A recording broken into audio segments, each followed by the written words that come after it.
नमस्कार, प्रवास action news network पर आप सभी का स्वागत है। जून के महीने में भारत की आबो हवा इस कदर गर्म और तपिश से भरी होती है कि सब कुछ खौलने सा लगता है। लेकिन 1975 में देश की सियासत की तपिश इतनी ज्यादा थी कि उसने मौसम की गर्मी को भी पीछे छोड़ दिया था। दरअसल इलाहाबाद उच्च न्यायालय ने 12 जून 1975 के दिन देश की तत्कालीन प्रधानमंत्री इंदिरा गांधी को चुनाव में सरकारी मशीनरी के इस्तेमाल का दोषी ठहराते हुए उनके निर्वाचन को अमान्य करार दे दिया था। हम आपको बता दें कि यह मामला 1971 के लोकसभा चुनाव के सिलसिले में विपक्ष के तत्कालीन नेता राजनारायण ने दाखिल किया था और अदालत ने इंदिरा गांधी को चुनाव में अनुमति से ज़्यादा धन व्यय करने और सरकारी संसाधनों के दुरुपयोग का दोषी पाया तथा उनके किसी भी राजनीतिक पद को ग्रहण करने पर रोक लगाते हुए उन्हें 6 साल के लिए पद से बेदखल कर दिया था। साथ ही अदालत ने इंदिरा गांधी के चिर प्रतिद्वंदी राजनारायण सिंह को चुनाव में विजयी घोषित कर दिया था।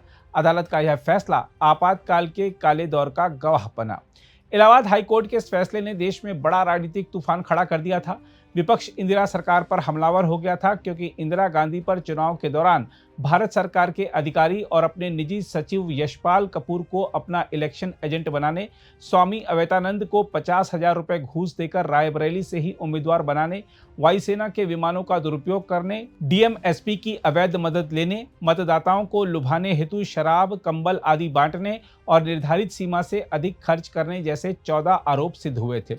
दूसरी ओर अदालत का फैसला सामने आते ही पूरी कांग्रेस और सरकार इंदिरा गांधी के नेतृत्व में एकजुट हो गई थी और पार्टी नेताओं ने इंदिरा गांधी को इस्तीफा देने से मना कर दिया था।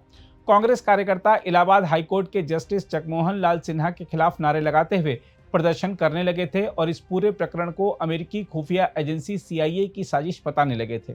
वहीं इंदिरा गांधी ने इलाहाबाद हाईकोर्ट के फैसले को नहीं स्वीकार किया था और इसे सुप्रीम कोर्ट में चुनौती दे डाली थी, मगर 24 जून को सुप्रीम कोर्ट ने फैसला सुनाते हुए इलाहाबाद हाईकोर्ट के आदेश को बरकरार रखा था। हालांकि इंदिरा गांधी को प्रधानमंत्री की कुर्सी पर बने रहने की इजाजत दे दी थी। इस फैसले से इंदिरा गांधी बौखला गई थी और विपक्ष के तीखे होते तेवरों को देखकर उन्होंने रातों रात देश पर आपातकाल थोप दिया था।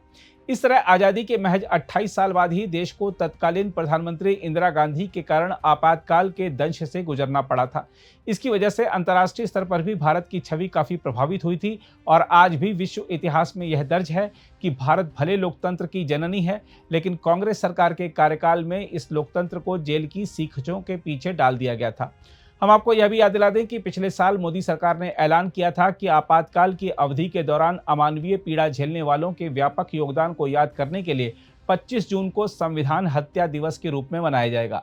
इस फैसले का उद्देश्य यह था कि पिछली सरकारों की ऐतिहासिक गलतियां दोबारा कोई दोहरा नहीं सके और उन गलतियों से देश को क्या नुकसान उठाने पड़े, इसके बारे में आज की और आने वाली पीढ़ी पूरी तरह जागरूक रहे। देखा जाए तो आपातकाल सिर्फ एक राजनीतिक, लोकतांत्रिक और संवैधानिक संकट ही नहीं था, बल्कि एक बहुत बड़ा मानवीय संकट भी था जिसमें अनेक लोगों को प्रताड़ित किया गया था।